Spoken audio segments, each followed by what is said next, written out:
Hello everyone, welcome to your BST class. Today we will start a new chapter, Financial Management. आज हम BST में एक नया chapter शुरू करते हैं, Financial Management. इसमें सबसे पहले हम देखते हैं Financial Management का meaning और definitions. Meaning and definitions of Financial Management. The term finance refers to money or funds available to a firm. Financial management is concerned with managing finance of business for smooth running. The primary objective is to maximize owners' wealth. To conclude, under financial management, financial needs of business are met.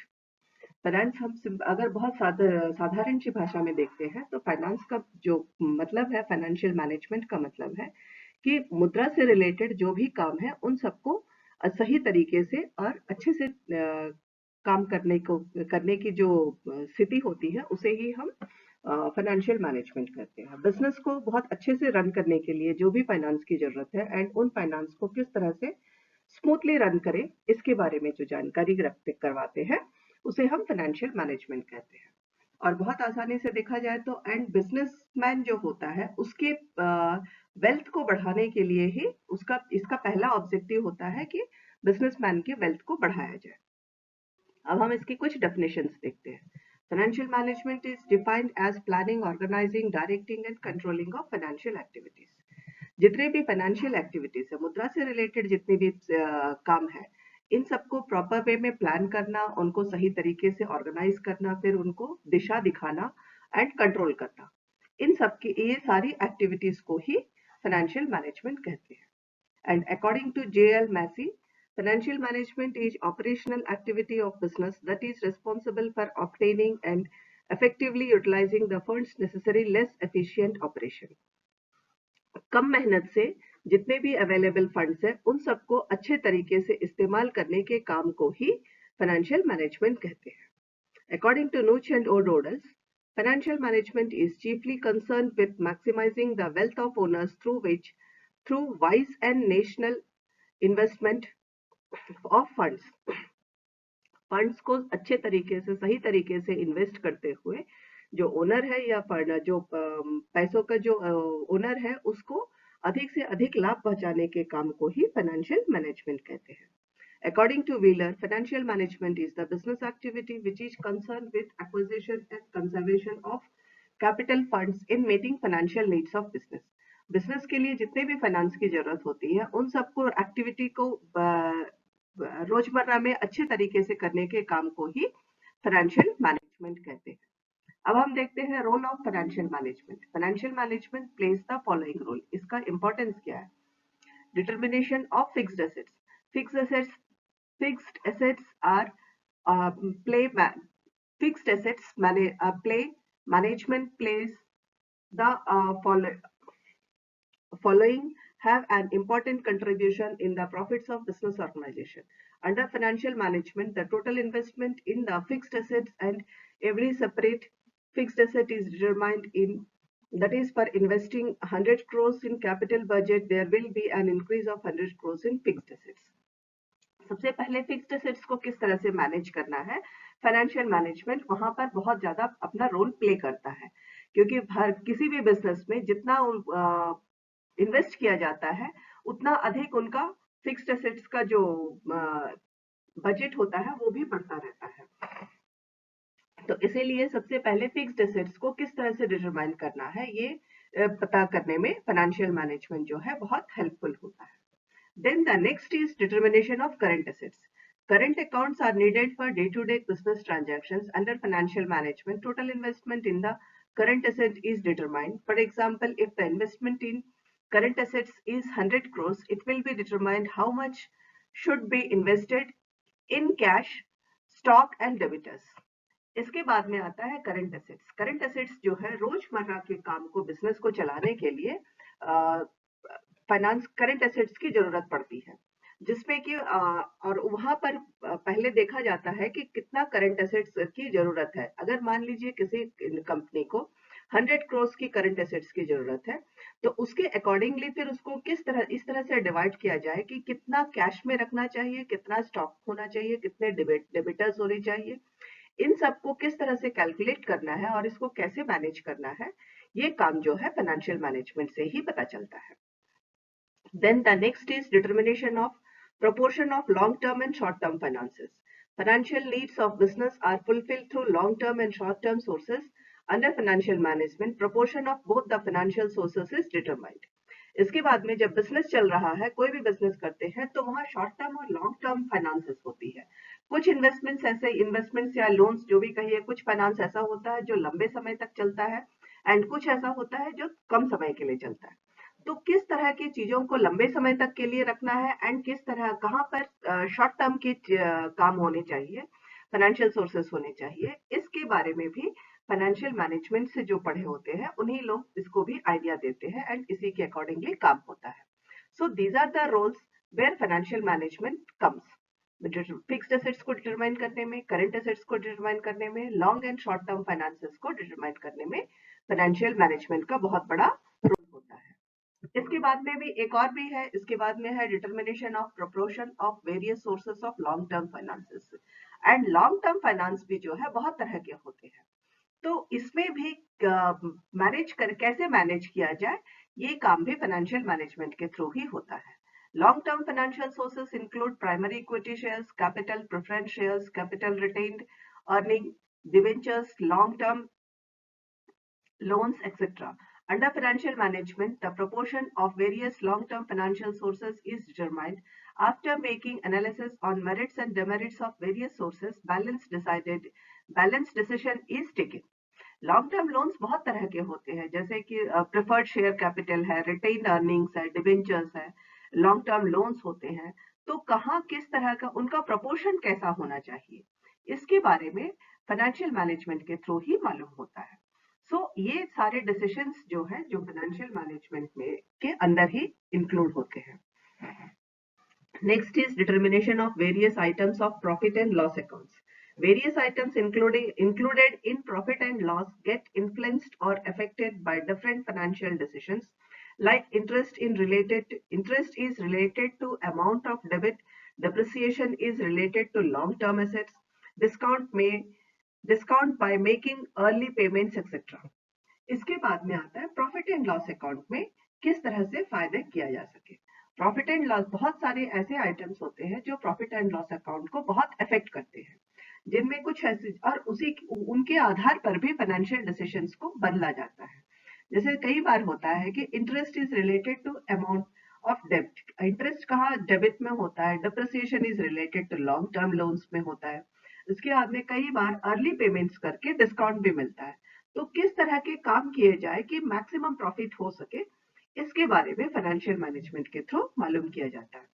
ये सारे कामों को करने के लिए business में जब इस तरह के कोई भी डिसीजंस लेने होते हैं तो फाइनेंशियल मैनेजमेंट यहाँ बहुत बड़ा रोल प्ले करता है। इसके बाद में हम आते हैं objectives of financial management.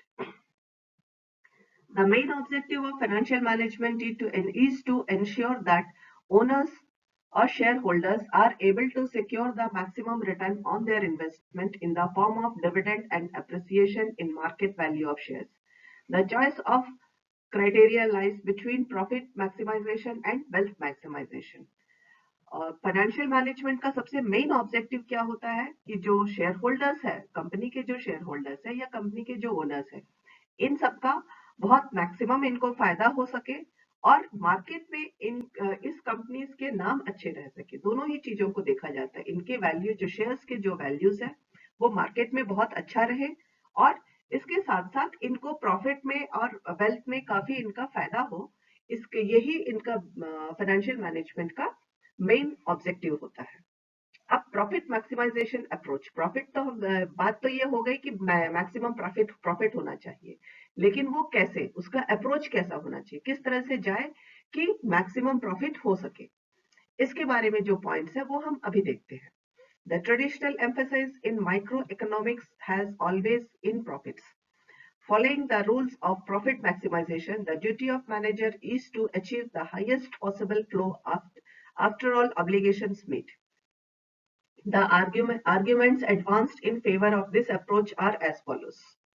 Traditionally अगर देखा जाए माइक्रो इकोनॉमिक्स में फायदा जो है हमेशा प्रॉफिट से होता है, तो प्रॉफिट मैक्सिमाइजेशन के रूल्स को मैनेजर की जिम्मेदारी होती है कि प्रॉफिट मैक्सिमाइजेशन के रूल्स को फॉलो करते हुए हाईएस्ट पॉसिबल प्रॉफिट्स दिखाए जाए ऑर्गेनाइजेशन की सारी जरूरतों को पूरा करने के बाद। ऑर्गेनाइजेशन में जितनी भी जरूरतें हैं, जो भी रिक्वायरमेंट्स है, इन सबको पूरा करने के बाद में ही मैक्सिमम प्रॉफिट को रीच किया जाए। ये जिम्मेदारी जो होती है फाइनेंशियल मैनेजर की होती है। प्रॉफिटेबिलिटी जिसमें, और इसके लिए कुछ पॉइंट्स इस तरह से है। Profitability is essential in fulfilling social goals also. By more profit the firm maximises the socio economic welfare also.